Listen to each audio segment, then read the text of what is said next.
अस्सलामुअलैकुम नाजरीन, क्रिकेट की ताज़ा तरीन अपडेट हासिल करने के लिए मेरे चैनल को सब्सक्राइब कर लें। चैंपियंस ट्रॉफी से कबल पीसीबी ने बाबर आजम को खुशखबरी सुना दी। बतौर कप्तान उनके मुस्तकबिल के हवाले से बड़ी अपडेट फराहम कर दी।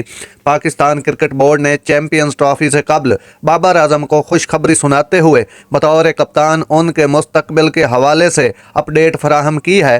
पाकिस्तान क्रिकेट बोर्ड पीसीबी ने 2025 की चैंपियन ट्रॉफी से कबल बाबर आजम को खुशखबरी सुनाई है और बज़ाहिर इस बात की तस्दीक की है कि वो वाइट बॉल टीमों के कप्तान रहेंगे।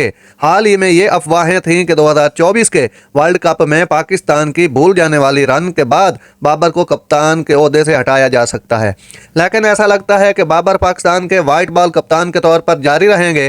पीसीबी ने अपनी रिलीज में बताया कि बाबर वाइट बॉल के कप्तान हैं। दिलचस्प बात यह है कि पाकिस्तान के पास वनडे का कोई नामजद कप्तान नहीं है।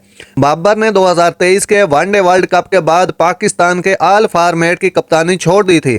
पीसीबी ने शाहीन अफरीदी को टी20 का नया कप्तान नामजद किया, जबकि शान मसूद को टेस्ट कप्तानी सौंपी गई। नए वनडे कप्तान के बारे में कुछ नहीं कहा गया। पाकिस्तान ने 2023 के वनडे वर्ल्ड कप के बाद से कोई वनडे नहीं खेला है। नाजरीन, ऐसी बर वक्त खबरें सुनने के लिए मेरे चैनल को सब्सक्राइब कर लें। अल्लाह हाफिज।